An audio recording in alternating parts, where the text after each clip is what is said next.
भाई एसी इसको 16 पे,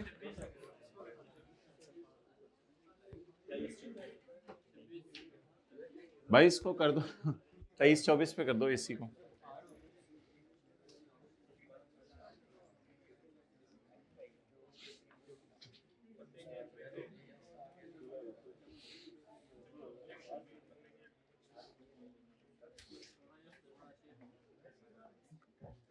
हाँ क्या मसला था इस 47 में कल? ऑन यकम फरवरी EV made a 4-year loan of 10,000 to Fame, page 61, the coupon rate is 6% and same as effective rate. तो यकम फरवरी 9 की सुबह Fame tells EV that it is in significant financial difficulties. Credit risk कम है या सिग्निफिकेंट है? तो स्टेज 1 या stage 2? Stage 2। It is in significant financial difficulties. नीचे लिखा हुआ है ऊपर लिखा हुआ है? इसी सवाल में है। अच्छा 48 में, 48 में है, an entity purchase debt instrument for 1000, the interest rate on the bond is same as effective rate after accounting for interest for the year ended, the carrying amount is still 1000। At the reporting date, the fair value of the instrument has fallen to 950. There has not been a significant increase in credit risk since inception. Since inception का मतलब होता है शुरू से, यानी शुरू से लेके आज तक अभी तक ये लो क्रेडिट पे ही चल रहा है, यानी कभी भी ये स्टेज 2 में नहीं गया। ये लफ्ज होते हैं ऐसे तो जरूर पूछ लिया करें, क्योंकि मुझे कई दफा देखने में चीज सिंपल लग रही होती है, लेकिन आप लोग कहते हैं बता दें तो जरूर पूछा करें ऐसे लफ्ज। Well done. On Jacome February, FEM tells EV that it is in significant financial difficulty. At this time, the current market rate is 8. Market rate तो कुछ भी नहीं करना इस टॉपिक में। EV estimated it will receive no more interest from FEM. पीछे रही 1 साल गया हुआ है। No more interest, 10,000 का 6%, कितना? 600. And it estimates that only 6,000 of capital will be repaid. तो इसमें bad debt कितना होगा? 4,000। तो 4,600 को डिस्काउंट करना है, 4,600 को डिस्काउंट करना है, और सिर्फ 1 साल पीछे लाना है, सिर्फ 1 साल पीछे लाना है। 4,600 को डिस्काउंट करके 1 साल पीछे लाना है, और ये निकल आया लाइफ टाइम ईसीएल। अच्छा याद रखिएगा, स्टेज 2 में लाइफ टाइम ईसीएल निकलता है, स्टेज 1 में निकलता है 12 मंथ ईसीएल। स्टेज 2 और 3 में क्या? अच्छा स्टेज 1 to 3 में क्या फर्क है? स्टेज 1 में 12 मंथ ईसीएल और इंटरेस्ट बैलेंस के ऊपर, यानी ग्रॉस कैरिंग अमाउंट के ऊपर। स्टेज 2 के अंदर लाइफ टाइम ईसीएल, हाँ, और इंटरेस्ट उसी तरह। और स्टेज 3 में लाइफ टाइम ईसीएल और इंटरेस्ट। अब हमारे साल का इंटरेस्ट कोई दोबारा कैलकुलेट करने की जरूरत नहीं है नेट कैरिंग अमाउंट पे, क्योंकि अभी तक हम किस स्टेज के ऊपर हैं? स्टेज 2 के ऊपर। तो बस इंपेयरमेंट लॉस मुझे बता दें कितना आएगा? 4340। ऑलरेडी कितना आ रहा था? 80। तो फॉर द ईयर 4267।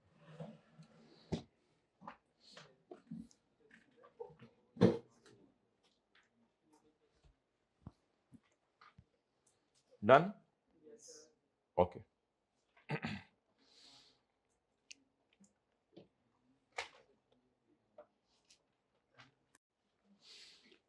IFRS 15 में आए।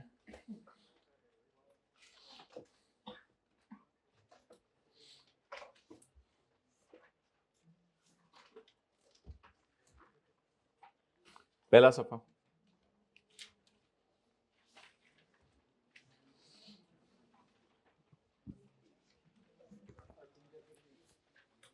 आज वो लोग भी आएंगे पार्ट बी में जो कभी नहीं आए, वो लोग भी आएंगे, वरना हम मंडे को उनके साथ वो होगी जो वो देखेंगे।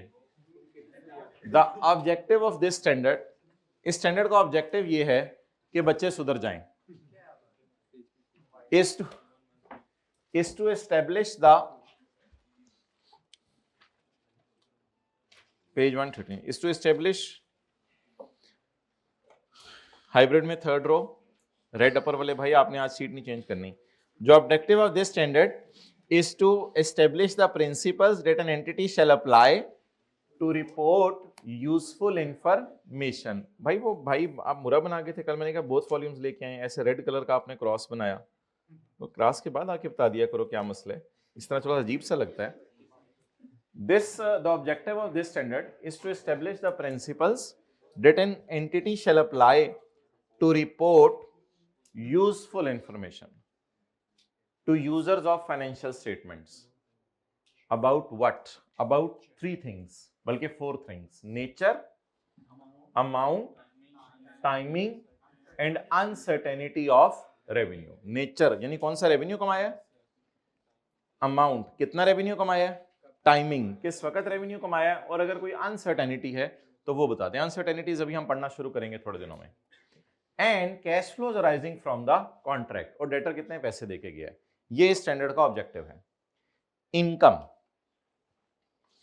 इनकम और रेवेन्यू में फर्क है। इनकम तो सारी इनकम्स होती हैं, रेवेन्यू सिर्फ वो होते हैं जो आप गुड्स सेल करके कमाते हैं।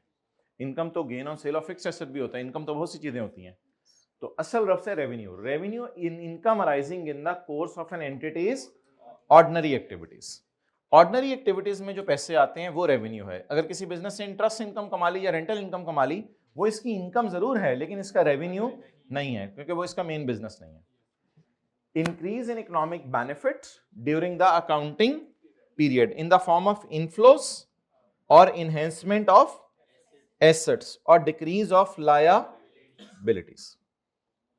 सेल करने के तीन तरीके हैं ना, या आप कैश सेल कर दें, या क्रेडिट सेल कर दें, या क्रेडिटर पैसे लेने आए तो उसे आप चीजें बेच दें, तो वो क्रेडिटर डेबिट सेल क्रेडिट भी एंट्री हो सकती है। कैश डेबिट सेल क्रेडिट का क्या मतलब है, बोतल बेच के पैसे आए। डेटर डेबिट सेल क्रेडिट का मतलब है बोतल बेची पैसे आ जाएंगे। किसी बंदे को आपने पैसे देने थे, आपने उसे पैसे देने के बजाय बोतल दे दी, तो क्रेडिटर डेबिट सेल क्रेडिट। तो पढ़े इनकम क्या होती है, ये इनकम है। Income is economic benefit during the accounting period in the form of inflow, in the form of inflow और इनहेंसमेंट ऑफ एसेट्स और decrease of liabilities that result in an increase in, जिससे equity बढ़ जाए, क्योंकि cell तो in the end जाके आपको पता है कंसोलिडेशन के टॉपिक में आरई को हिट करती है, जिससे इक्विटी बढ़ जाए। लेकिन एक चीज याद रखिएगा, एक चीज याद रखिएगा, other than those relating to contribution from, अगर इक्विटी पार्टिसिपेंट पैसे लेके आया घर से तो फिर ये रेवेन्यू नहीं है, ये फिर तो ये शेयर कैपिटल है। अगर इक्विटी पार्टिसिपेंट घर से पैसे लेके आ जाए फिर ये रेवेन्यू नहीं है। तो आज बड़ी मजे की डेफिनेशन हमने पढ़ी। Income means inflow, enhancement of asset or decrease in liabilities which increase our equity, but the contribution by business owners by increasing the equity is never a revenue, ये revenue नहीं है। और इनकम भी नहीं है, जाहिर बात है।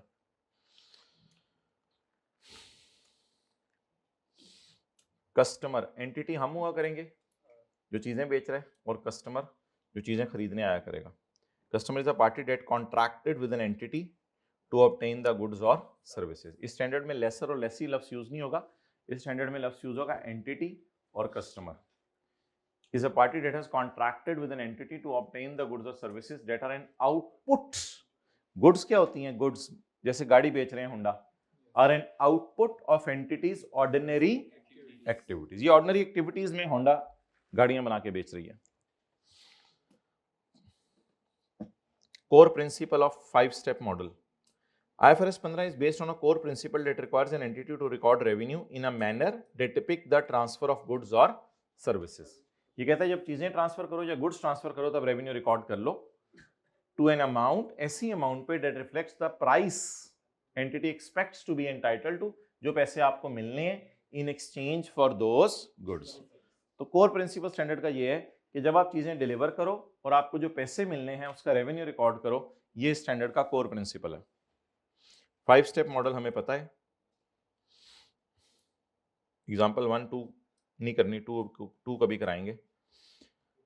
अच्छा जी, लर्निंग ऑब्जेक्टिव तो हमारा 2 है, लेकिन ये स्टेप हमारा 1 है। आज हम स्टेप 1 पढ़ने लगे हैं, जिसका नाम हमने रखा था identify the contract with a customer. Customer के साथ कॉन्ट्रैक्ट आइडेंटिफाई करना। The first step in the IFRS 15 is to identify the contract. This may be a written, oral or implied by an entity's customary business practices. Contract. ये पहले सफे पे तो नहीं है, हम पेज तो साथ साथ तो चले ना मेरे। The first step in the IFRS 15 is to identify the contract. This may be the written, oral or implied by an entity's business practices. Implied contracts होते हैं ना, जैसे ने ब्रेड खरीदी, पैसे दिए और आ गए, ना बात की, ना और कुछ किया, ना साइन किए, ना और कुछ किया, बस वो इम्प्लाइड है, सेल हो गई बस। A contract is an agreement between the 2 or more parties to live life together. Sorry, वो तो जो that creates enforceable rights and obligations, उसमें भी होती है that creates enforceable rights and obligations, लेकिन उसका कोर प्रिंसिपल कुछ और होता है, रेवेन्यू रिकॉग्निशन नहीं होता। अच्छा, नेक्स्ट। अच्छा जी, enforceability of rights and obligations in a contract is a matter of law. Contract के मुताबिक आपको क्या हक है और आपके पे क्या जिम्मेदारियां हैं। सेलर पे क्या, सेलर का हक क्या होता है, पैसे लेना, और सेलर की ऑब्लिगेशन क्या होती है, गुड्स डिलीवर करना। कॉन्ट्रैक्ट में मैटर ऑफ लॉ है, लॉ डिसाइड किया करेगा कि आपका हक क्या है और आपकी जिम्मेदारियां क्या। आपका एग्रीमेंट पढ़ के द कॉन्ट्रैक्ट में भी रिटन, ओरल और इम्प्लाइड उसमें लिखा हुआ है। असल में ये बात हमने पढ़नी थी, कॉन्ट्रैक्ट आइडेंटिफाई करने के लिए क्या क्राइटेरिया यूज होता है। जिस कॉन्ट्रैक्ट में, अपनी जगह पे बैठा करो ना जहां डेली बैठते हैं आप हजरात, जिस कॉन्ट्रैक्ट में 5 बातें पाई जाएं, बॉल पॉइंट खा लो, जिस कॉन्ट्रैक्ट में अच्छा खैर खाली काउंटर पे रखी हुई थी, अंदर नहीं गई थी, ठीक है। जिस कॉन्ट्रैक्ट में 5 बातें पाई जाएं, जिस कॉन्ट्रैक्ट में, वो कॉन्ट्रैक्ट है, वरना वो फारग है। सबसे पहली शर्त के parties have approved the contract, may be oral may be written, वो कोई मसला नहीं, दोनों पार्टीज अप्रूव करें। कौन कौन, कस्टमर और एंटिटी, कस्टमर और एंटिटी। एंटिटी कौन है, seller. The entity can identify each parties rights, her party के राइट्स पता हूं।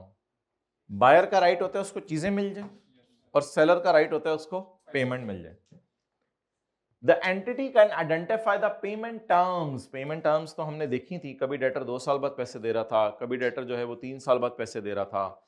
कल होमवर्क के सवाल के अंदर तो डेटर साथ भी हर साल के एंड पे पैसे दे रहा था। तो entity can identify the payment terms for goods and services to be transferred. तो पेमेंट टर्म्स पता हो, अप्रूव हो, हर पार्टी को उसके राइट पता हो, और पेमेंट टर्म्स पता हो। The contract has a commercial नियत, कॉन्ट्रैक्ट से प्रॉफिट कमाना मकसूद हो, कॉन्ट्रैक्ट हैज अ कमर्शियल नियत, कॉन्ट्रैक्ट से प्रॉफिट कमाना मकसूद हो। कई दफा 2 लोगों के दरमियान चीज का तबादला हो जाएगा, कई दफा 2 लोगों के दरमियान चीज का, but there will be no contract. इस कॉन्ट्रैक्ट, हमारे लॉ की नजर में ये कॉन्ट्रैक्ट नहीं होगा। मिसाल के तौर पे सर आसिफ और सर उमैर कहते हैं जी हमारे पास मिलता जुलता मोबाइल है, या हमारे पास मिलती जुलती गाड़ी है, तो ऐसा करते हैं चलो चेंज कर लेते हैं, जरा मोहल्ले वालों पे भी रोक पड़े, कभी इस गाड़ी में आ रहे होते हैं, कभी इस गाड़ी में आ रहे होते हैं, तो ये छोटी मोटी एक्सचेंज ऑफ एसेट्स हमने कर ली, एक्सचेंज ऑफ एसेट्स कर ली। और इस एक्सचेंज ऑफ एसेट में हल्के फुल्के कोई पैसे भी देने पड़ते हैं, किसी की गाड़ी ज्यादा अच्छी है, ज्यादा माइलेज है, कम माइलेज है, इसकी बुनियाद पर। तो स्टैंडर्ड कहते हैं अगर इस तरह की एक्सचेंज आप कर रहे हैं तो इसकी कमर्शियल नीयत नहीं है, आपका एक दूसरे से प्रॉफिट कमाना मकसूद नहीं है। सिमिलरली अगर जो है वो बड़े लेवल पे बात करें तो कई दफा ऐसा होता है कि पीएसओ वाले और शेल वाले आपस में ये मुआहिदा कर लेते हैं कि तुम हमारे कस्टमर को अपनी तरफ से पेट्रोल दे दो, बदले में हम तुम्हारे कस्टमर को अपनी तरफ से पेट्रोल दे देंगे। तो ये जो दोनों पेट्रोल पंप्स के दरमियान मुआहिदा हुआ, इसमें कोई कमर्शियल नियत नहीं है, बस एक दूसरे को सपोर्ट करना मकसद है, तो ये कॉन्ट्रैक्ट नहीं है। लेकिन उनके कस्टमर्स के साथ जो कॉन्ट्रैक्ट हुए हैं वो अपनी जगह कॉन्ट्रैक्ट है। इसी तरह कोई मोबाइल दुकान वाला है, वो कहता है कि यार आपने इतनी दूर क्यों आना है, मेरे एक दोस्त की दुकान है, वहां से मोबाइल ले लो और बदले में मैं आपका कोई ग्राहक इस इलाके में हो तो उसको मोबाइल दे दूंगा। तो अब इन दोनों दुकानदारों के दरमियान जो माहिदा हुआ है, it is not a contract. ये हमारे स्टैंडर्ड की नजर में कॉन्ट्रैक्ट नहीं है, क्योंकि दुकानदारों का एक दूसरे से प्रॉफिट कमाना मकसद नहीं है।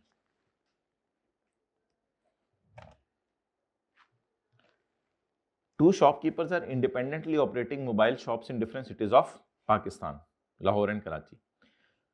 The mobile orders are placed by customers online and shopkeepers then deliver the mobile using courier service. Shopkeeper in Lahore has received an online order from a customer in Karachi. अब इसने क्या कहा, इसने कराची वाले दुकानदार को कहा, शायद इसका दोस्त होगा, The mobile ordered is not there in stock at Lahore.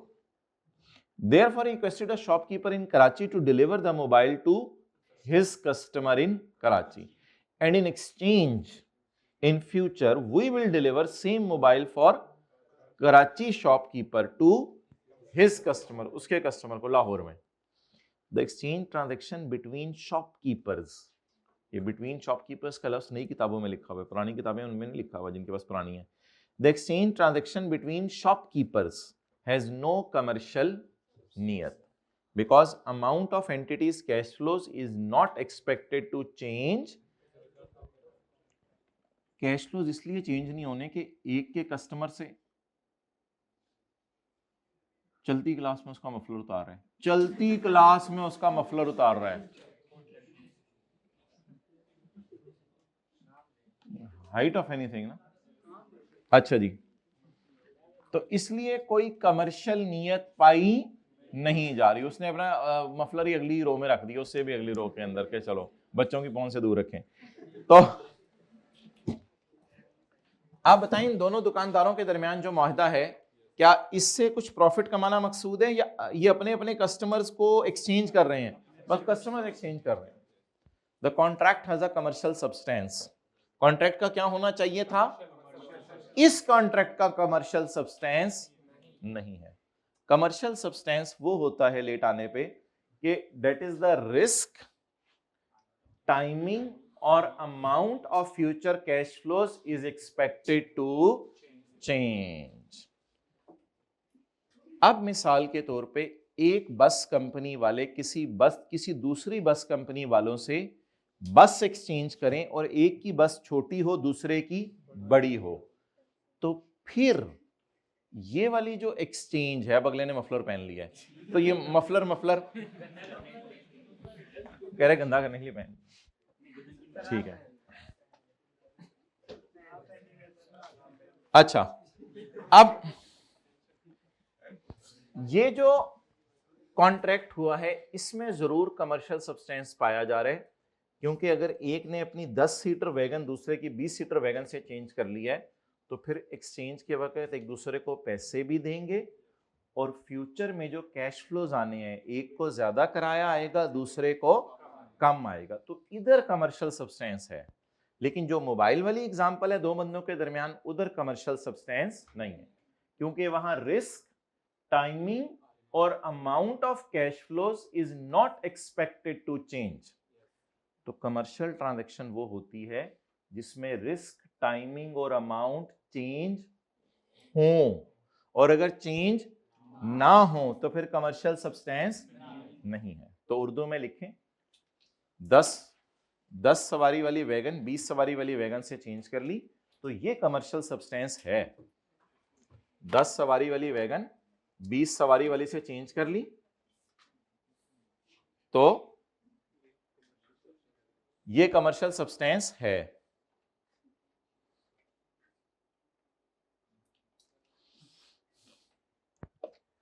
ये कमर्शियल सब्सटेंस है.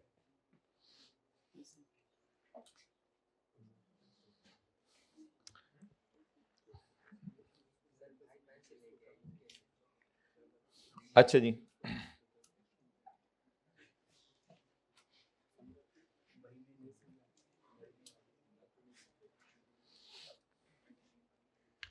अच्छा जी, अब आपने पॉइंट 5 जो है ना वो आपने बड़ा इंपॉर्टेंट है, वो गौर से समझना है, ठीक है, वो गौर से समझना है. पॉइंट 5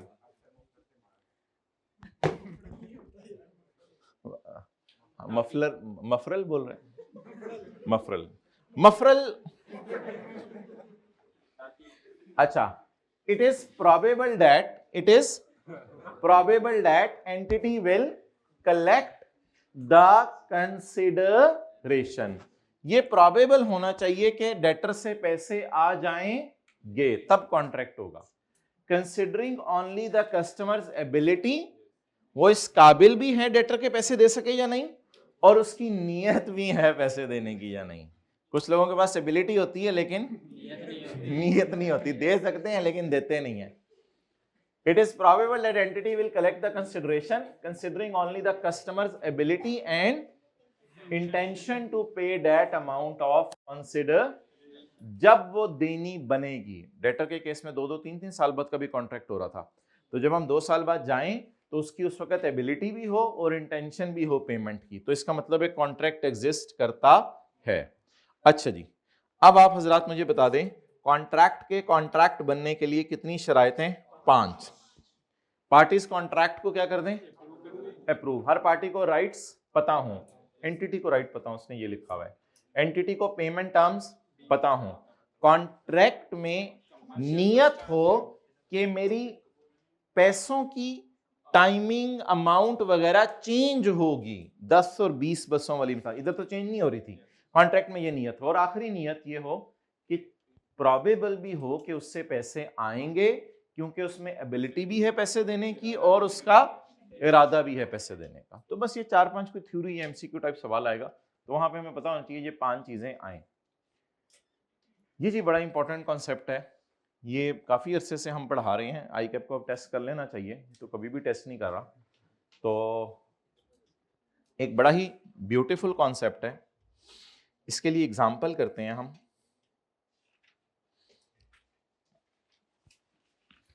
हम एक ऐसा कॉन्ट्रैक्ट जहन में लाते हैं जिसमें इन 5 शर्तों में से किसी एक शर्त में मसला है, यानी कोई एक शर्त पूरी नहीं हो रही।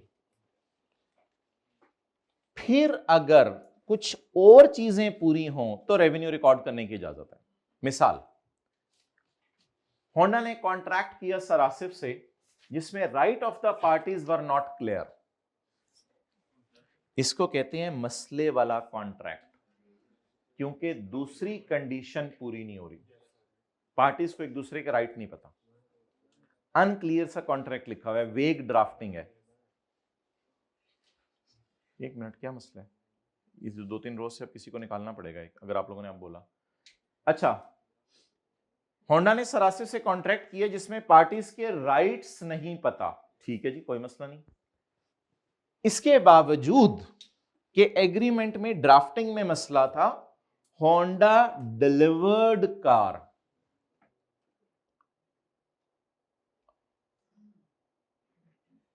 होंडा ने गाड़ी डिलीवर कर दी और सर आसिफ ने पैसे दे दिए। अभी भी कॉन्ट्रैक्ट को रेक्टिफाई नहीं किया, तो स्टैंडर्ड कहते हैं अगर 3 बातें पूरी हो जाएं तो होंडा सेल ऐसे कॉन्ट्रैक्ट की भी बुक कर लो जिस कॉन्ट्रैक्ट में मसला था। अगर 3 बातें पूरी हों, नंबर 1, आपने गाड़ी बेच दी हो, सरासिफ से पैसे आ गए हों और पैसे नॉन रिफंडेबल हैं एज पर कॉन्ट्रैक्ट।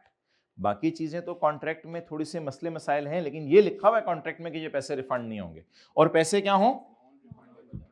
तो ऐसी सूरत में आप क्या करो, रेवेन्यू बुक कर लो। लेकिन ये रेवेन्यू जो है वो आपने इस वजह से बुक नहीं करना कि कॉन्ट्रैक्ट की 5 शराइत पूरी हुई हैं। ये रेवेन्यू आपने इस वजह से बुक करना है कि 5 में से 1-2 शर्त पूरी नहीं हो रही थी, लेकिन 3 अलग बातें हैं वो पूरी हो गई। इस वजह से स्टैंडर्ड कहता है आप ऑलरेडी सेफ एंड पे चले गए हो। कॉन्ट्रैक्ट बनाते हुए आप लोगों से मसला हो गया है, लेकिन जब चीजें भी डिलीवर हो गई, पैसे भी आ गए, और पैसे भी क्या हैं, तो फिर किस चीज की अब लड़ाई के? कॉन्ट्रैक्ट गलत था, कहते हैं मैं मान रहा हूं कॉन्ट्रैक्ट गलत था, लेकिन बात अब इतनी आगे पहुंच गई है कि अब कॉन्ट्रैक्ट पे एतराज करने की कोई लॉजिक ही नहीं रही। हाँ, अगर पैसे ना आए होते, चीजें ना बिकी होती या पैसे रिफंडेबल होते, फिर भी किसी भी वक्त लड़ाई हो सकती थी दोनों पार्टीज की। कहते अब कॉन्ट्रैक्ट बनाते हुए आपने इस तरह का कॉन्ट्रैक्ट बनाया कि लड़ाई हो सकती है पार्टीज की, लेकिन 3 काम हो गए। कौन से 3 काम? पैसे आ गए, चीजें डिलीवर हो गई। जो लोग अभी आए हैं, अब ये बातें पिछले से कोई ताल्लुक नहीं, अटेंटिवली सुने। पैसे आ गए, चीजें डिलीवर हो गई और पैसे नॉन रिफंडेबल। तो कहते हैं बात बहुत आगे निकल चुकी है। अब आप ये नहीं कह सकते कि भाईजान कॉन्ट्रैक्ट के अंदर मसले मसाइल थे। वो कहते हैं अब रेवेन्यू बुक करो, खत्म मेरी तरफ से। पहले अंग्रेजी पढ़िएगा, फिर एग्जाम्पल पढ़ते हैं। अगर एक कॉन्ट्रैक्ट में मसला है, बताएं ये कॉन्ट्रैक्ट मसले वाला है या सही वाला है? मसले का मतलब है ना वो जो 5 चीजें ऊपर पड़ी हैं। अगर एक कॉन्ट्रैक्ट में क्या है, रेवेन्यू इज रिकॉर्डेड ऑनली, कर लो रेवेन्यू रिकॉर्ड। कहते हैं मैं उतना सख्त स्टैंडर्ड नहीं बना रहा कि मैं मना ही करूं। When either of the following events take place. Number 1, Honda की कोई जिम्मेदारी नहीं रहती गाड़ी देने की, यानी उसने गाड़ी दे दी है। एंड ऑल या 90% of cash promised by Sarasif has been received, और सरासिफ ने पैसे भी दे दिए by the entity, यानी जो पैसे रिसीव हो गए अब एंटिटी ने रिसीव करनी है। एंड द पैसे आर नॉन रिफंडेबल। अगर ये 3 बातें पाई जा रही हैं तो आप क्या करो, रेवेन्यू बुक कर लो, इसमें कोई मसला नहीं है। अब तसल्ली से बात सुन लें, समझ लें। और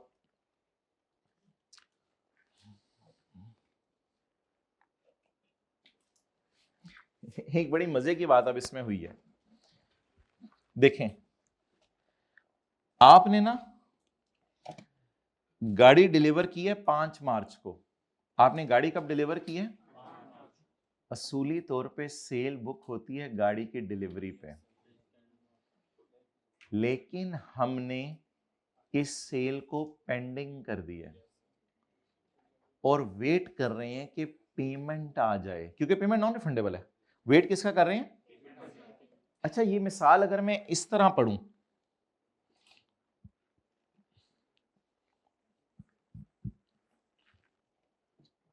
ये मिसाल अगर मैं इस तरह पढ़ूं, Honda made a contract with सरासिफ, we delivered the car on 5 March and cash received on 18 March. फिर सेल का बुक होनी चाहिए, जरा सोच के बताएं, फिर सेल का बुक होनी चाहिए। क्यों 5 को बुक होनी चाहिए? गाड़ी डिलीवर होगी। किसी को पता है सेल कब बुक होती है? डिलीवरी के टाइम पे। लेकिन हम सेल को क्यों पेंडिंग करके 18 मार्च तक खींच के लेके जा रहे हैं? क्योंकि कॉन्ट्रैक्ट की 5 शराइत में से एक शर्त में मसला था। तो फिर स्टैंडर्ड नई बातें लाया। स्टैंडर्ड ने कहा फिर 3 चीजें कहो। Honda has no remaining obligation, मतलब कि डिलीवर कर दी। फिर हैज नो रिमेनिंग ऑब्लिगेशन का ये मतलब बनेगा। Number 2, the payment or substantial payment is received from सरासिफ and as per contract the payment is. जिस दिन ये 3 बातें पूरी हो, नॉन रिफंडेबल तो कॉन्ट्रैक्ट में लिखा होगा, असल तो 2 बातें ही हैं। जिस दिन ये दोनों बातें हो जाएं, उस दिन आप सेल बुक कर लें। अब हमारी बदकिस्मती देखें, रेवेन्यू हम अनलकीली 18 मार्च को बुक। अगर हमारा ईयर एंड है 15 मार्च, 15 मार्च से ईयर एंड होता नहीं लोगों का, अगर हमारा ईयर एंड है 15 मार्च, तो फिर हमारे साल रेवेन्यू बुक नहीं होगा, फिर अगले साल 3 दिन बाद रेवेन्यू बुक होगा। तो इसलिए रेवेन्यू बुक करने की टाइमिंग बड़ी इंपॉर्टेंट है, उसकी वजह से P&L पे डायरेक्ट फर्क पड़ता है। तो इसलिए रेवेन्यू बुक करने की टाइमिंग बड़ी इंपॉर्टेंट है। लेकिन ऐसा सब कुछ करना क्यों पड़ा? एक्सेलेंट, कॉन्ट्रैक्ट में मसला था, कॉन्ट्रैक्ट में मसला था। अच्छा, एक और सिनेरियो। जी जी, क्या चीज? हाँ, इनकी एंट्रीज करेंगे इंशाल्लाह, वो अलग डिस्कशन है। अभी सिर्फ हम रेवेन्यू वाली साइड की बात करें आज। अच्छा मोहतरम, अब एक और मसला, एक और एग्जांपल, सॉरी समझ लें, एक और एग्जांपल समझ लें। आपने कॉलेज वालों से कॉन्ट्रैक्ट किया, उस कॉन्ट्रैक्ट में कुछ मसला था, लेकिन सेशन भी पूरा हो गया। Entity has no remaining obligation, session भी पूरा हो गया, पार्ट बी भी सारे डाल डूल के सब एमसीक्यूज की डिस्कशंस भी, ऑडिट की क्लास के दौरान होने वाले 10-15 मिनट भी सब खत्म हो गया, अल्लाह का शुक्र है। The entity has no remaining obligation, entity की कोई रिमेनिंग ऑब्लिगेशन नहीं रही और आपने फीस भी पूरी दे दी और वो कॉन्ट्रैक्ट के मुताबिक, तो बस अब कॉलेज वाले रेवेन्यू बुक कर लें। अब इस तरह की लड़ाइयां ना करें कि कॉन्ट्रैक्ट में मसला था जी, ये लाइन सही नहीं लिखी हुई थी। अब अगर इन 5 बातों में कोई मसला रह भी गया तो बात इतनी आगे निकल गई है कि अब रेवेन्यू बुक हो जाना चाहिए। एक छोटा सा नया कॉन्सेप्ट जो यहां पे आएगा वो ये है, कभी कभी कस्टमर एडवांस पेमेंट करता है, कभी कभी कस्टमर एडवांस पेमेंट करता है। जैसे आप हमारी ही मिसाल ले लें, आप कॉलेज में प्री रजिस्ट्रेशन कहते हैं कि जी आप इस कैंपस में बैठे हुए हैं, किसी और कैंपस में आपको क्लासें पढ़ानी है, तो हमने कहा कि प्री रजिस्ट्रेशन करवा लें। तो आपने प्री रजिस्ट्रेशन करवाई, पुत्र आपने भी, इधर देखें, आपने प्री रजिस्ट्रेशन करवा ली, इसमें फिर एंटिटी ने परफॉर्म नहीं किया अभी तक, क्योंकि आप तो सेशन शुरू होना है मिसाल के तौर पे मार्च में जाके, ईद से 3-4 दिन पहले भी क्लासें होंगी, तो फिर ईद के बाद तो फिर होंगी क्लासें, तो आप जो सेशन शुरू होने अगले मार्च में जाके, और आप प्री रजिस्ट्रेशन करवा रहे हैं जाके 25 जनवरी को मिसाल के तौर पे, तो 25 जनवरी को आपने प्री रजिस्ट्रेशन करवा ली और मार्च में जाके सेशन शुरू होने हैं, तो entity now can not deliver, लेकिन आपने थोड़ा सा 10-20% फीस किस में जमा करवा दी है, एडवांस में, और कॉन्ट्रैक्ट की शराइत में मसला है। अब अगर 2 बातें पूरी हो जाएं तो कॉलेज वाले आपसे जो एडवांस पकड़ा हुआ है उसका रेवेन्यू बुक कर ले। नंबर 1, पैसे नॉन रिफंडेबल हों, और दूसरा कॉन्ट्रैक्ट टर्मिनेट हो जाए। कॉन्ट्रैक्ट क्या हो जाए? अब अगर आप कॉन्ट्रैक्ट को खुद ही टर्मिनेट कर देते हैं, लेकिन कॉन्ट्रैक्ट में लिखा हुआ था पैसे क्या हैं, नॉन रिफंडेबल, तो अब कॉलेज की रिमेनिंग ऑब्लिगेशन रह ही नहीं गई, क्योंकि आप खुद आके कॉन्ट्रैक्ट को क्या करके गए, टर्मिनेट करके गए। तो ऐसी सूरत में एक सिनेरियो बन रहा था, तो दुनिया में उस सिनेरियो के लिए हमने अलग लाइन बनाई। वो होता था कभी कभी दुकानदारों को हम एडवांस पैसे पकड़ाया करते थे और बाद में जाके कॉन्ट्रैक्ट क्या कर दिया करते थे, कैंसल। तो उन कॉन्ट्रैक्ट्स में एंटिटी तो परफॉर्मेंस दे ही नहीं सकती, सेलर कैसे परफॉर्मेंस दे, आपने कॉन्ट्रैक्ट ही कैंसिल कर दिया है। तो एक नया सिनेरियो स्टैंडर्ड ने बनाया, जरा एग्जांपल से समझें।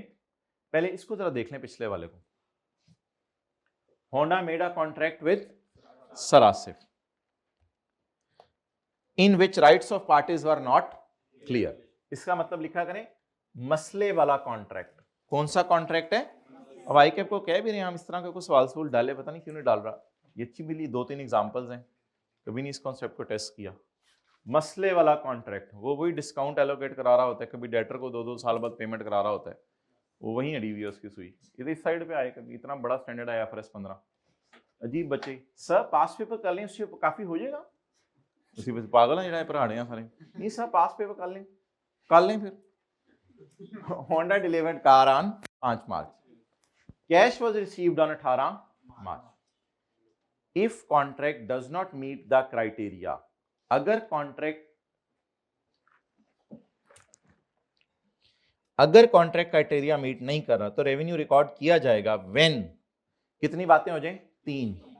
व्हेन एंटिटी हैज, लेकिन इसकी तो मुश्किल से लाइन ऊपर लिखी हुई है, when entity has no remaining obligation, when entity has delivered the goods, when all of the cash is received and amount received is, so revenue will be recorded not on 5 March but at the time when all 3 are met, so it will be recorded on 18th March. A football trader made a contract with Mr. Tinku on 1st January in which rights of the parties were not clear. तो लिख लें ये भी मसले वाला contract है, ये भी कौन सा वाला कॉन्ट्रैक्ट है, मसले वाला। कौन सा वाला कॉन्ट्रैक्ट है, बोले contract. 10% non refundable advance, that is 500 रुपया। ये 500 खुद 10% है, इस पे ना 10% लगाइएगा, डेट इज लिखा हुआ ना। 10% non refundable advance, that is 500, is received by an entity on 2nd January, but the contract is cancelled on 3rd January। अब मुझे बताएं कि हम रेवेन्यू क्यों बुक करें? क्योंकि वो 3 बातें अब पूरी हो ही नहीं सकती। Entity can not deliver because contract is terminated. अब कॉन्ट्रैक्ट में मसला है, क्यों रेवेन्यू बुक करा रहे हैं आप? कॉन्ट्रैक्ट में मसला है, क्यों रेवेन्यू बुक करा रहे हैं? क्योंकि बात बहुत आगे तक जा चुकी है। वो बंदा आके कॉन्ट्रैक्ट कैंसिल कर गया और उसका पैसा हमने जब्त कर लिया और हम कह रहे हैं कि कॉन्ट्रैक्ट में लिखा हुआ था ये पैसा क्या है। आप कॉन्ट्रैक्ट में गलतियां निकालते भी, स्टैंडर्ड कहता है इससे कोई फर्क नहीं पड़ेगा, बस तुम जीत गए हो, ये सेल है तुम्हारी, बस सेल में डालो इसको। क्या करना है, 24-25 पे करवा दें इसको। 26.5 कैसे करें, डिमांड्स देखो अपनी, 26.5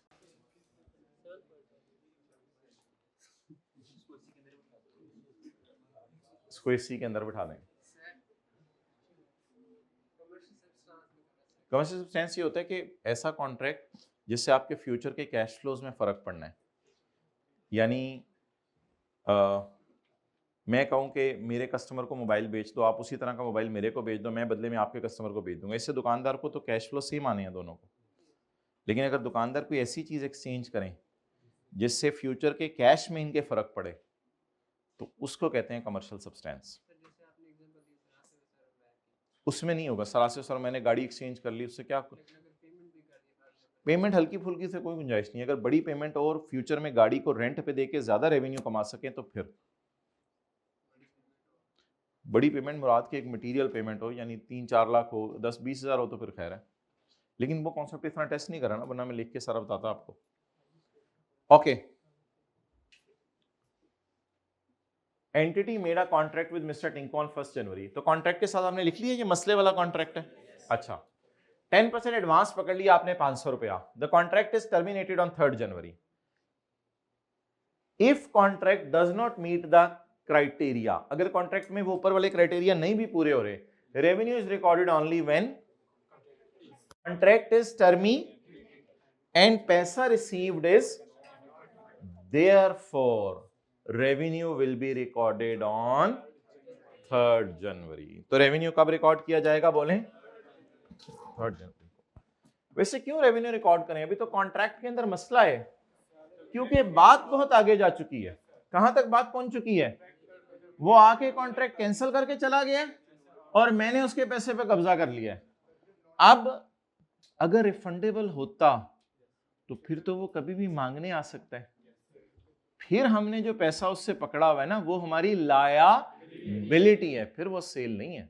अगर ये पैसा रिफंडेबल है फिर तो वो कोर्ट में जाएगा, रिफंड भी करवाएगा मेरे से, मैं फिर रिफंड ले करूं वो मेरा मसला है, लेकिन वो कोर्ट में जाके रिफंड करवाएगा मेरे से। तो इसलिए यहां पैसे का नॉन रिफंडेबल होना भी जरूरी है।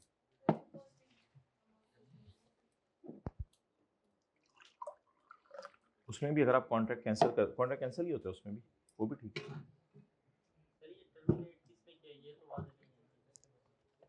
जी। वो पढ़ें टर्मिनेट किसने किया है, अच्छा सवाल है, पढ़ें। द कॉन्ट्रैक्ट हैज बीन बस दोनों की कॉन्सेप्ट से हो सकता है, कोई एक पार्टी भी कर सकती है, आगे उसने बताया नहीं कौन को टर्मिनेट करें। सप्लायर आमतौर पे कर नहीं सकता ना, सप्लायर ऐसे कॉन्ट्रैक्ट टर्मिनेट करता नहीं है। वो क्यों नहीं करता, उसको उससे अच्छा खाला उससे रेवेन्यू आना होता है, वरना वो जुर्माने वगैरह होते हैं बाद में। अगर कोई इसमें कॉन्ट्रैक्ट में अगर कोई जुर्माने वगैरह पड़ गए फिर तो वो यहाँ से निकल के IAS 37 में चला जाएगा, फिर तो वो if I honour if I cancel वाला सिनेरियो बन जाएगा। क्योंकि अगर टर्मिनेशन पेनल्टी डाल दें फिर तो ये सिनेरियो ही और बन जाएगा, लेकिन वो भी मैं डिस्कस नहीं करना चाह रहा। The contract has been cancelled, अक्सान contract has been cancelled and the money received from customer is non-refundable.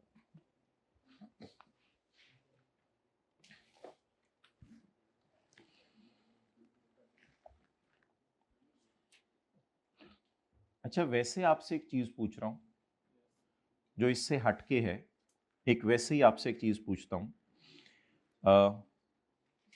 चुप रहें भाई। 5 क्राइटेरिया मेट, कितने क्राइटेरिया पढ़े थे अभी, पार्टीज के राइट्स बताऊं, 5 क्राइटेरिया मेट, ठीक है। You received advance of ₹100 non-refundable,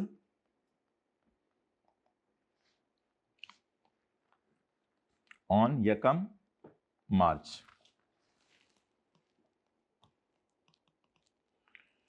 You delivered goods on 15 March and received balance of 400 फर्ज करें, और 400 रुपए का आपको बैलेंसिंग अमाउंट मिली है। एक चीज जिंदगी भर याद रखिएगा, एडवांस जब आपको मिलते हैं और नॉन रिफंडेबल होते हैं, तो कभी भी जिंदगी में उसको सेल में ना डालिएगा। सेल का ताल्लुक होता है डिलीवरी से, सेल का ताल्लुक होता है। ये मैंने एक जनरल सवाल आपके सामने रखे IFRS 15 का, इसका आंसर तो वो होगा, इसमें तो कोई मसला ही नहीं, कॉन्ट्रैक्ट में कोई मसला ही नहीं, इसकी एंट्रीज नॉर्मल सी होंगी। यकम मार्च को cash debit contract liability credit, यानी लाइबिलिटी टू डिलीवर गुड्स। कुछ बच्चे ये भी समझते हैं कि पैसे नॉन रिफंडेबल है तो कब्जा कर लो, बात चुप करो, सेल में डालो।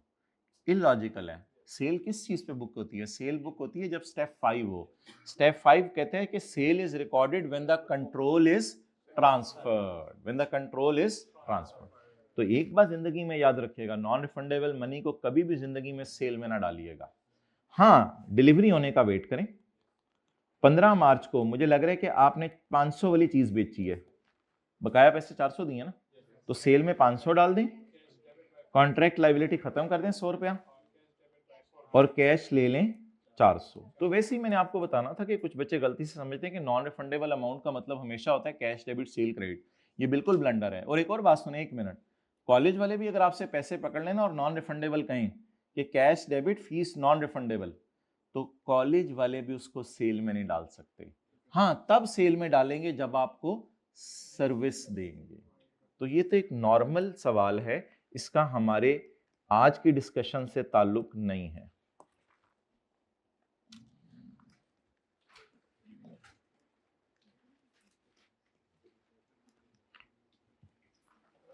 जी, किसके जहन में ऐसी ये कॉन्सेप्ट हल्का फुल्का था कि अगर नॉन रिफंडेबल मनी हो तो सेल में डाल ही देनी चाहिए? चलो, क्योंकि हल्का फुल्का जहन में आ जाता है बंदे के कभी, यार डालो इसको सेल में, आप वापस थोड़ी करने हैं। नहीं, ऐसी बात नहीं है। हमेशा सेल बुक किया करें जब स्टेप 5 पूरा हो। स्टेप 5 क्या है? Control transfer.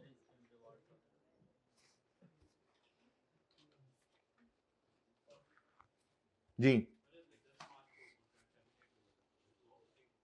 हाँ, अगर 10 मार्च को कॉन्ट्रैक्ट टर्मिनेट हो जाते हैं और 5 क्राइटेरिया में मसला है, तो आप अब उसको किस में डाल दें?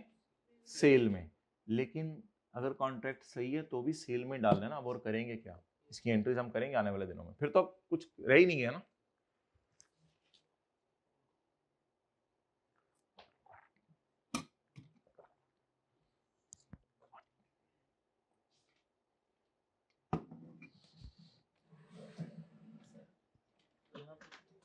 जी माय डियर, हाँ हाँ, बिल्कुल बिल्कुल बिल्कुल। जब आप स्टेटमेंट देते हैं IFRS में कि we comply with all IFRS, तो फिर आपको ये बात पूरी करनी है उसमें। मफरल वापस आ गया, मफरल।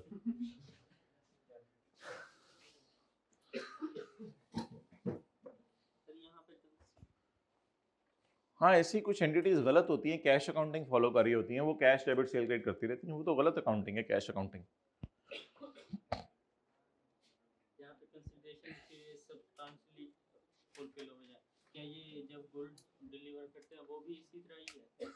नहीं, अगर पैसे आए साथ, खाली गुड डिलीवर करना काफी नहीं है।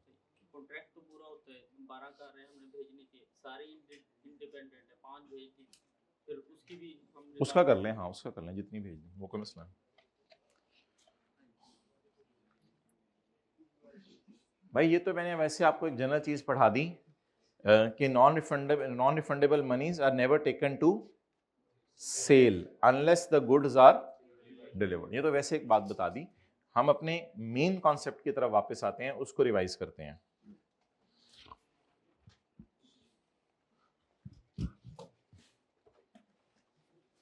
जिस कॉन्ट्रैक्ट में 5 बातें पाई जाएं, उनकी एंट्रीज तो नॉर्मल तरीके से करें जो हमने सीखी हुई है। लेकिन अगर कॉन्ट्रैक्ट में क्या नहीं पाई जा रही, 5 में से कोई इक्का दुक्का 3 शराइत नहीं पाई जा रही, तो उस कॉन्ट्रैक्ट को कहेंगे कमजोर कॉन्ट्रैक्ट, वीक कॉन्ट्रैक्ट, मसले वाला। उसमें फिर स्टैंडर्ड कहता है कि अगर बात बहुत आगे निकल जाए तो फिर आप रेवेन्यू बुक कर लो। अर्ली स्टेज पे रेवेन्यू बुक ना करो। जब वो सब कुछ कर के समेटा जाए काम, फिर आप रेवेन्यू बुक कर लो। उसकी फिर दो अलग अलग उसने मिसालें दी हैं। पहली मिसाल बताएं, सेलर पे चीजें बेचने की जिम्मेदारी खत्म हो गई है क्योंकि उसने चीजें बेच दी हैं। दूसरा, कस्टमर से 100% या 90% तक पैसे आ गए हैं, और वो पैसे क्या हैं? तो अगर ये तीन बातें पाई जा रही हैं, तो जिस दिन तीसरी बात पूरी हो, पहली दूसरी तीसरी सारी, जिस दिन सारी बातें पूरी हो, उस दिन आप रेवेन्यू बुक, हालांकि कॉन्ट्रैक्ट में मसला था लेकिन अब बात बहुत आगे निकल गई है। और आखिरी बात, कई दफा ऐसा होता है आपने एडवांस पैसे पकड़े होते हैं, जब एडवांस पैसे पकड़े होते हैं तो कस्टमर बीच में आके कॉन्ट्रैक्ट क्या कर देता है? अब अगर कस्टमर ने कॉन्ट्रैक्ट टर्मिनेट कर दिया तो अब आप चीखते रहें, चिल्लाते रहें कि कॉन्ट्रैक्ट में मसला था, वो कॉन्ट्रैक्ट ही टर्मिनेट करके चला गया है। जो पैसा आपने उससे जबरदस्ती पकड़ा था, अगर वो नॉन रिफंडेबल है, अब उसको फिर फौरन किस में डालें? सेल में डाल दें।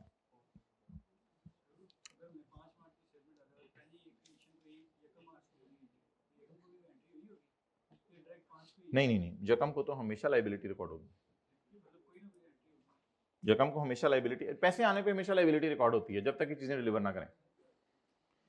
अच्छा, इसकी ना बहुत डिटेल्ड एंट्रीज अब आनी शुरू होनी है 1-2 दिनों के अंदर, तो इस बहस में भी आप ना पढ़ें, बहुत डिटेल्स एंट्रीज आनी शुरू होंगी। अच्छा, अगला पैरा जी बड़ा इंपॉर्टेंट है, पैरा 16। वो जो ऊपर वाली 3 शरायतें या 2 शरायतें, आपको पता ना, इसमें 3 थी शराइत और इसमें 2 थी। जब तक ये पूरी ना हो तो आप लोगों वाले सवाल का जवाब, तो स्टैंडर्ड कहता है तब तक जो भी पैसा पड़ा हुआ है ना, उसको लाइबिलिटी अकाउंट में रखना, उसको रेवेन्यू में ना लिखना। जितना भी पैसा पड़ा हुआ है उसको लाइबिलिटी अकाउंट में रखो।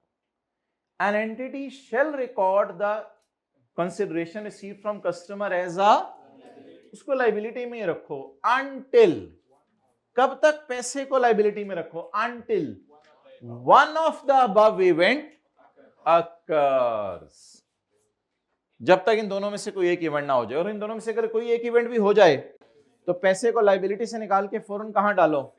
सेल में। और या कई दफा ऐसे होता है कि आप बीच में कॉन्ट्रैक्ट ही उससे जाके सही करवा लेते हैं। अगर कॉन्ट्रैक्ट ही रीड्राफ्ट करा के सही करा लिया, फिर तो बात आगे पहुंचने का भी वेट ना करें, फिर तो अगर आपने उससे कॉन्ट्रैक्ट ही जाके सही करवा लिया है, तो एक अजीब सी बात पूछने लगा हूं, अगर 5 मार्च को चीजें बेची और कॉन्ट्रैक्ट में मसला था, 7 मार्च को जाके कॉन्ट्रैक्ट ही सही करा लिया, अब आप 18 का वेट ना करें, अब आप 7 मार्च को सेल क्रेडिट करके डेटर डेबिट कर दें, फिर डेटर जब मर्जी पैसे देके जाए। डन। सेल रिकॉर्ड करने की 2 सूरतों में इजाजत है। नंबर 1, अगर कॉन्ट्रैक्ट बुरा है तो इन दोनों में से कोई एक चीज हो जाए, या कॉन्ट्रैक्ट ही दोबारा सही कर लें, तो उस वक्त सेल रिकॉर्ड करें। उससे पहले जितना पैसा आपको आए जिंदगी में, उसको लाइबिलिटी अकाउंट में डालें। आखिरी दफा पढ़ लें, an entity shall record the पैसा as a liability until one of the above events occur or until in either case the liability shall be measured at the amount of पैसा receive. Liability हमेशा आपने उतनी ही book करनी है जितना पैसा आया हुआ है। पैसा जो आया हुआ है उस पर लाइबिलिटी बुक करें, कैश डेबिट लाइबिलिटी क्रेडिट। जो भी केस हो कहते हैं कैश आने की एंट्री एक ही होगी, cash debit contract liability credit.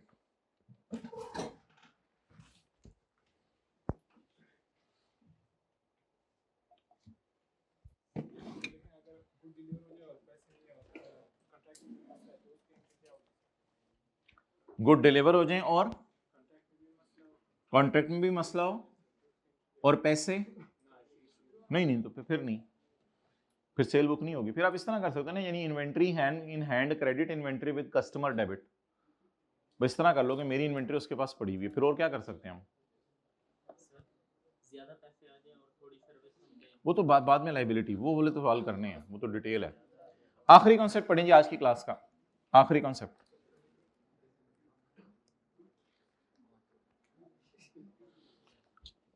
अगर कॉन्ट्रैक्ट में 5 शराइत पाई जाएं और एक अजीब सी लाइन लिखती जाए, तो फिर क्या मतलब होगा इस बात का? For example, a contract does not exist, contract exist ही नहीं करता इफ दोनों पार्टीज के पास राइट है उसे कैंसल करने का। किसको कैंसल करने का? Holi unperformed contract. Holi unperformed contract पता क्या होता है? होली अनपरफॉर्म कॉन्ट्रैक्ट ये होता है कि अभी तक ना हमने पैसे दिए, ना कॉलेज वालों ने पढ़ाया है, ना सर आसिफ ने पैसे दिए। होली अनपरफॉर्म का मतलब दोनों ने परफॉर्मेंस नहीं की, ना सर आसिफ ने पैसे दिए और ना होंडा वालों ने गाड़ी डिलीवर की है। A contract will never exist, contract exist ही नहीं करेगा इफ ईच पार्टी हैज, दोनों पार्टीज के पास ये राइट हो, if each party has, either party नहीं, दोनों के पास राइट होना चाहिए, किसी एक के पास नहीं, दोनों के पास। If each party has right to cancel a wholly unperformed contract without compensating the, क्योंकि अगर कंपनसेशन आ जाती है तो वो फिर IFRS 15 से निकल के IAS 37 में चला जाता है, वो ऑनरस बन जाता है। अब इस बात का पूरी का मतलब क्या है? सर आसिफ ने और होंडा ने मिलकर बड़ा मेहनत करके एक पूरा कॉन्ट्रैक्ट बनाया गाड़ी का, जी 1 करोड़ की गाड़ी होगी, इस दिन डिलीवर होगी, आप गाड़ी में ये करेंगे, ये सब कुछ, सब जबरदस्त कॉन्ट्रैक्ट कर लिया। और करने के बाद सर आसिफ ने पैसे नहीं दिए, उन्होंने अभी गाड़ी नहीं दी, उन्होंने कहा जब गाड़ी बेचेंगे तब पैसे दे देना। कॉन्ट्रैक्ट के पिछले साइड पे आपने जब सफे पे साइन कर रहे थे तो आप लोगों ने एक बात डाल दी कि दोनों में से किसी का भी दिल चाहा तो कॉन्ट्रैक्ट कैंसिल कर देगा। हाँ, स्टैंडर्ड कहता है शुगर लाया तुसी साढ़े नाल, कहते ये क्या मजाक है, ये तो कॉन्ट्रैक्ट ही नहीं है। कहते मैं इसको कॉन्ट्रैक्ट मानता ही नहीं, क्योंकि दोनों पार्टीज क्या कर रही हैं, अभी तक कॉन्ट्रैक्ट परफॉर्म हुआ नहीं, और कॉन्ट्रैक्ट के अंदर आपने खुद लिख दिया हम क्या कर सकते हैं, ये कहते हैं हवाई कॉन्ट्रैक्ट है। कहते हैं मैं इस कॉन्ट्रैक्ट को इस सिरे से मानता नहीं हूं। अगर दोनों पार्टीज के पास अपना अपना राइट हो होली अनपरफॉर्म कॉन्ट्रैक्ट को कैंसिल करने का पेनल्टी दिए बगैर, तो ये कॉन्ट्रैक्ट बार बार सुने, दोनों पार्टीज के पास राइट हो कैंसिल करने का होली अनपरफॉर्म कॉन्ट्रैक्ट, तो दूसरे को कंपनसेट किए बगैर, तो ये कॉन्ट्रैक्ट एग्जिस्ट ही, ट्राई करें जरा पढ़ने की। कॉन्ट्रैक्ट विल नेवर एग्जिस्ट, ये बिल्कुल एक नया कॉन्सेप्ट है, contract will never exist if each party, यानी देखें ना ये लापरवाही सी है। आपने उसको कहा यार घी का डब्बा मेरे लिए अरेंज करो, उसने कहा ये घी तो दूसरे शहर से मुझे मंगवाना पड़ेगा। आपने कहा चलो ठीक है घी का डब्बा दूसरे शहर से मंगवाओ, एग्रीमेंट हुए, साइन हुए। आपने जाते कहा यार मेरा दिल चाहना मैं फोन पे करके कैंसिल भी कर सकता हूँ, उसने कहा हाँ मेरा दिल चाहा तो मैं भी कैंसिल कर दूंगा, और आप लोग चले गए। अब स्टैंडर्ड देख रहे हैं, कहते हैं नहीं कॉन्ट्रैक्ट, आप कहते साइन हो गया, साइन, ये कौन सा कॉन्ट्रैक्ट होता है कि जाते हुए आप लोग कहते नहीं मेरी जो मर्जी, मैं जो मर्जी करूं, मैं नहीं आउट, ठीक है बात, मैं नहीं आउट। अच्छा नहीं बाद में कैंसिल नहीं किया, ऑनर हो गया, फिर तो ठीक है, फिर किस चीज का वेट करना। A contract will never exist if each party has a right to terminate a wholly unperformed contract without compensating the other party. Honda made a contract with Sir Asif in which all of the 5 criteria are met. यहां मसला नहीं है contract में, यहां 5 criteria पूरे हो गए हैं। आपने एक छठी लाइन डाली है इसमें, no cash is received and no products are delivered yet, means it is wholly, a clause is written in agreement that each party can cancel the any time without paying penalty to, बस आपने बस ये बता के आना है paper में कि contract does not, if each party has right to terminate a wholly unperformed contract without compensating the other, as both parties can terminate this wholly unperformed contract, so contract does not exist. बस मुझे term test में याद करा दीजिएगा, इसका अगर कोई numerical बन सकता हुआ तो वो आपको इंशाल्लाह बना के दे देंगे, फिर डिस्कस कर लेंगे। तो हाँ जी, हाँ जाहिर बात है क्लास लिखी होगी फिर पता चलेगा ना, हमें वैसे नहीं पता चल सकता। अच्छा, और अगर ऐसा कॉन्ट्रैक्ट हो गया जो हमने IFRS 15 में किया था कि आप गए थे प्रिंसिपल साहब के पास और आपने कहा था मैं 1 लाख की सफाई करके दूंगा, तो आप एंटिटी थे और प्रिंसिपल साहब कस्टमर थे। आपने घर आके अंदाजा लगाया कि मेरा खर्चा 1,25,000 आने हैं। याद आ रहा है सवाल? पहला सवाल जो ऑनरेस कॉन्ट्रैक्ट का किया था, और कॉन्ट्रैक्ट में लिखा हुआ है कि पेनल्टी पे कर दो 10-12 हजार और फिर जान छुड़ा सकते हो होली अनपरफॉर्म कॉन्ट्रैक्ट को। तो फिर इसको तो हमने IFRS 15 के स्कोप से बाहर निकाल दिया था। ये जाके किस स्टैंडर्ड में गिरा था? IS 37। तो शर्त इसमें यह है कि अगर आप पेनल्टी डाल देंगे तो वो किसी और स्टैंडर्ड में चला जाएगा, और अगर पेनल्टी नहीं डालेंगे, चलो भी दूसरा पार्ट बनाओ बस, अब और आज के लिए कुछ नहीं पढ़ना।